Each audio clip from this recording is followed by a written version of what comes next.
Good morning, everyone. Welcome back here in our ECCMID TV live studio, live from the Bella Center here in Copenhagen, Denmark. I'm very happy to have two guests in my studio with me today, and not the least, both are members of the Executive Committee.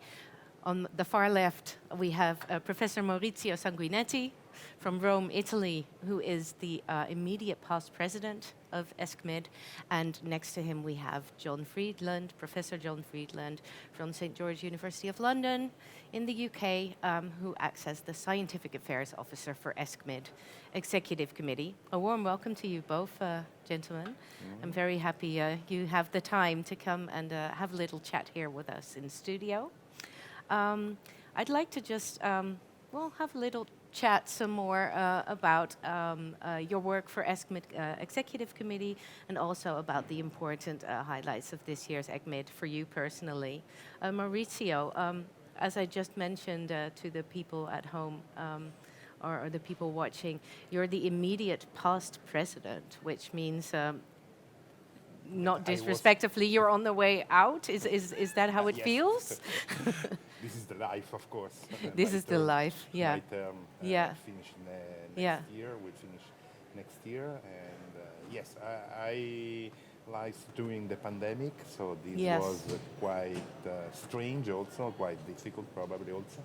And now I think that the attention of the society, also of the Congress, have to move from COVID. Of course, COVID is still present, but with a different situation for sure, to other emergencies, other problems in the field of infectious disease and clinical microbiology. And I think that we have to underline the so-called silent pandemic due to multi-drug resistant microorganism, which is a very important emergency, probably not so well underlined in particular for the media, because of course the COVID had an incredible echo, of course, but we have to underline that this problem is very, very important. Please remember that on the basis of a very nice Lancet paper published last year, 5 million people died for AMR, for infection related to AMR in 2019, and 1.2 million for disease directly connected to infection. So this is very important. And for this reason, yesterday we had here at ECCMID an event, in my opinion, a very important event, because in this event was presented, of course, the scientific evidence for the importance of this problem, but also the reaction by politics. So this is very important, in my opinion, to try to share this problem with the government, with the decision maker, with, of course, also the policy makers, to move from the science, pure science, to policy maker to try to fight this problem.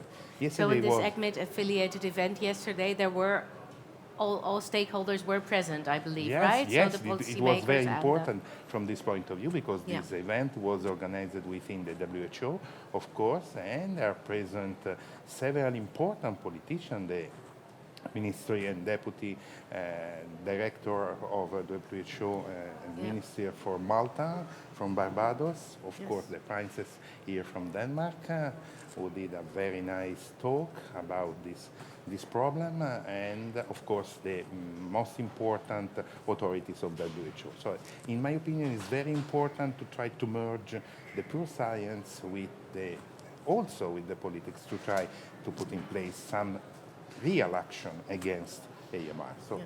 So AMR really got the attention that it deserves. Do you feel that during your presidency as president for ESCMID, you just mentioned, well, your focus was on COVID-19, not by choice, but that was the situation. Did you feel that AMR really got postponed on the agenda because of it? During the pandemic, probably yes, because of course all our energies was absorbed by the pandemic itself. So I remember also in my work in my hospital, of course, I have to move several persons from the normal activities to try to counteract this problem. So Probably yes. Probably we are to face with the consequences of this, because some problems with AMR is increasing, probably because the classical and the very important measures of infection control sometimes are not so well made during the pandemic. So I think that we have to focus the attention on this, and also, of course, on several other problems. And also, we have to be prepared for possible future pandemics. Right? So we have to learn very well the lesson of SARS-CoV-2 pandemic, because it's very important in my opinion. Thank you. And John, did you attend the same meeting Maurizio's referring to? Yes, I certainly did. Yesterday it was really excellent. They had the Director General of WHO there, and as Maurizio said, lots of people who are important in policy, and it's really the first time we've really moved from the science and clinical infection through to policy in a big way, and I think it's something that we'll keep on doing, and hopefully it will impact the finance effectively that's available for research and implementation of measures against antimicrobial resistance, AMR. Yeah. Is it a large gap between the policymakers and the science? I think there is quite a gap. I think that's for a number of reasons. I think in the past, and possibly quite frequently, scientists are not so good at explaining what they do to the public and to policymakers. And so, and also that not really understanding that policy is always a bit of a compromise between the science and what is acceptable and what is doable and what is possible. And I think the more we understand each other, the better it will be, and that they will see ESCMID as a reliable voice, a source of information that they can use to drive through change and bring about real improvements. Because, as Maurizio said, there's really a lot of people dying from this, and yet it goes unnoticed by the public at large. So the gap needs to be bridged, that's obvious. Is that more to the accountability of the scientists, do you think, or more towards the politicians, or like many should we things, start training scientists differently? So, there's a meeting place for this, of course. There's both people have to come a bit in the other direction.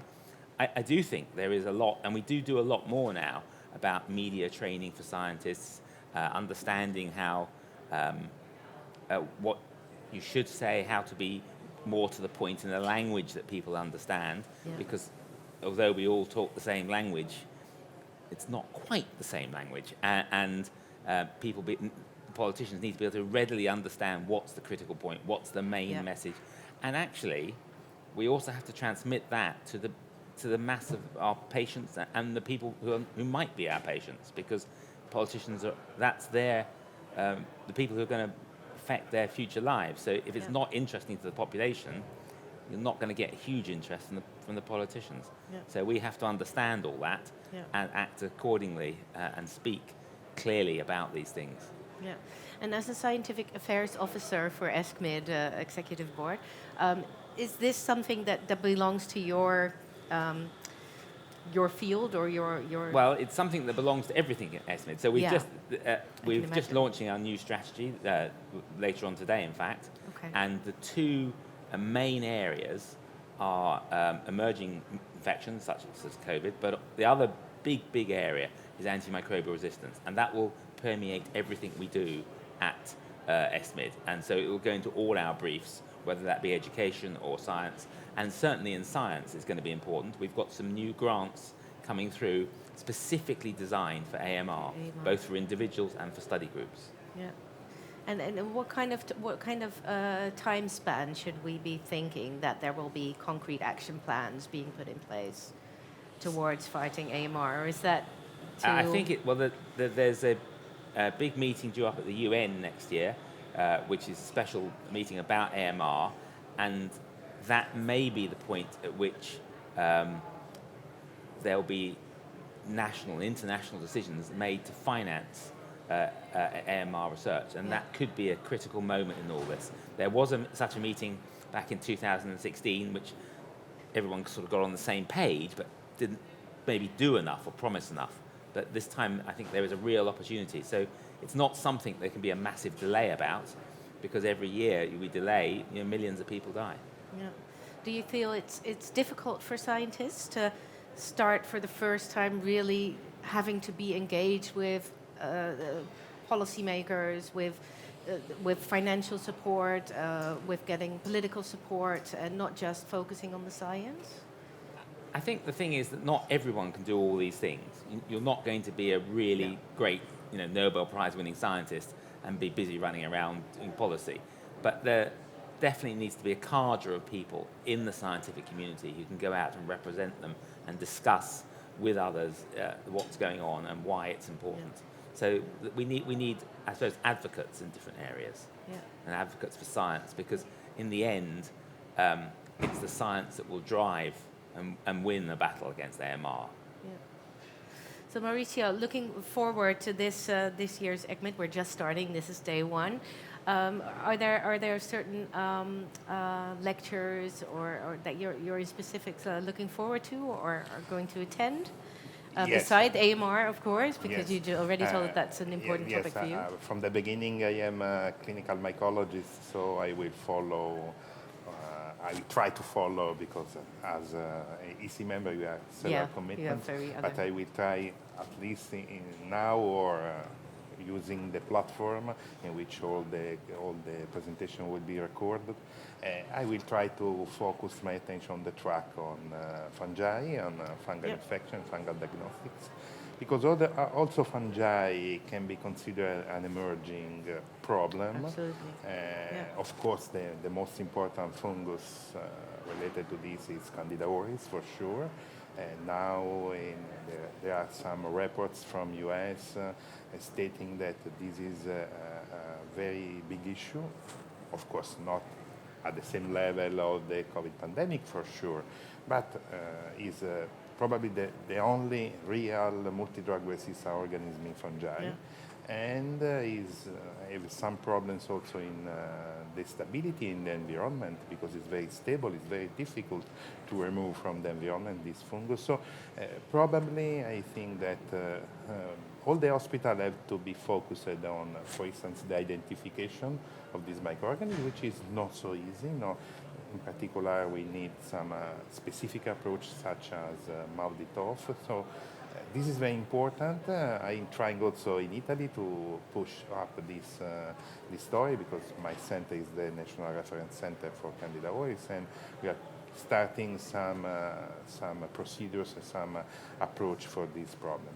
And in general, the increase of MR also in fungi, and the importance of fungi as cause of disease. So yes, I try to follow very well this track, and also to have contact with friends. That during the pandemic we lost some contact, so it's very important to restart sometimes, at least as me as a clinical microbiologist, some new research track, a new research pathway. So yes, I think that for me fungi will be the major focus from the scientific point of view in this congress. Yeah, great. Well, there's enough to choose from, I think, this year's ECCMID program. It's difficult to choose, because probably we have so many interesting sessions that sometimes we call it luxury problems. But we have the recorded session, so this is very important. Yeah, so looking back on demand, it's a great asset. We can follow all the congress potential. Yeah, and Jon, you told me just a little before we went live with this interview about your interest also in training of young scientists. As the scientific affairs officer for the executive board, you were also involved in, I think, judging the applicants for a Young Investigator Awards.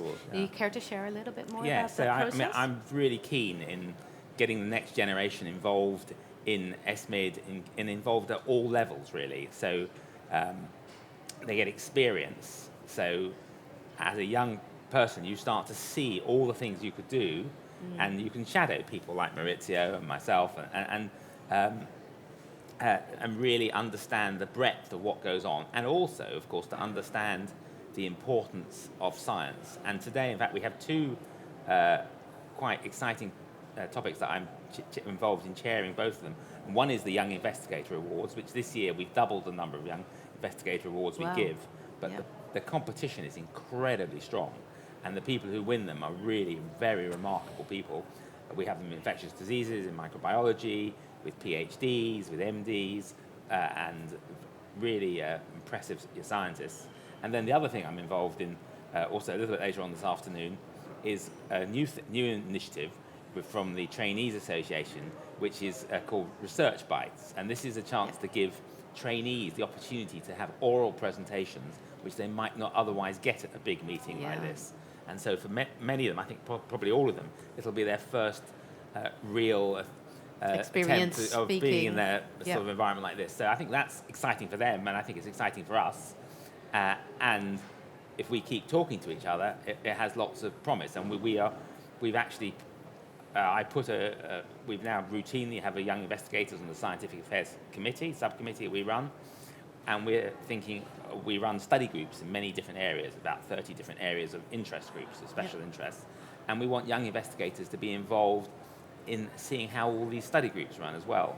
So we're really giving them a much bigger place in ESCMID, which I think is very exciting. And of course, they bring lots of energy. And do young investigators already choose towards the direction of a study group, or do they have the opportunity to do rotations, or can they take a look everywhere? So membership of a study group anyhow is not, you don't have to be a member of one study group. You can go to as many study groups as you feel interested in.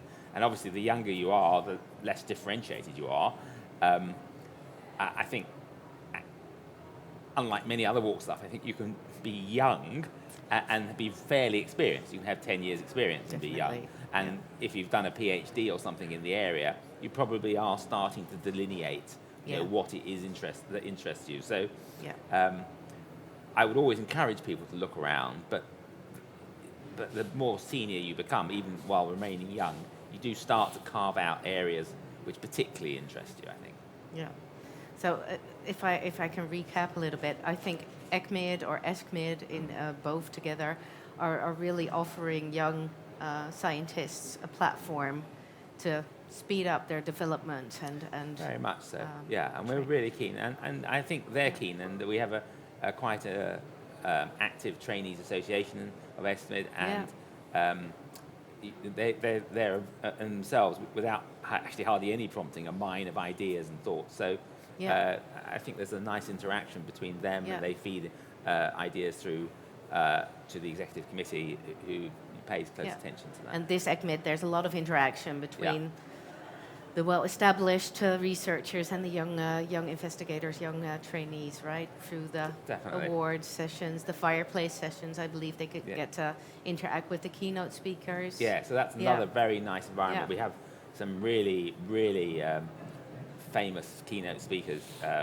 talking about absolutely critical issues. And so in addition to giving their talk, which will be to a large hall, they will have a little session where they get together with maybe 20 emerging young talents and just chat, and they can ask questions, and it's not quite as intimidating, of course, as having to ask a question in front of 1,000 people. A bit intimidating, but not quite as intimidating when you've got another 1,000 people looking on. And still, it's a big name sitting in front of you, and is. But I think a lot of them, I know accessible. some of the big names, and they're quite relaxed, and they're quite good at No, it's not. It's just for a young person. I think a big name can be intimidating by itself. Definitely. No, it's wonderful that they get the opportunity. Well, thank you both for coming here and giving us a little insight on how you look at all the wonderful things that are being organized this ECCMID. With special regard to the young investigators, we will be talking to the two of the Young Investigator awardees in our next interview, which is at 11 o'clock sharp. You can watch us live again on the ECCMID TV channel. Thank you so much for my guests today in the studio for coming in. We will be back at 11 o'clock, and I hope to see you then.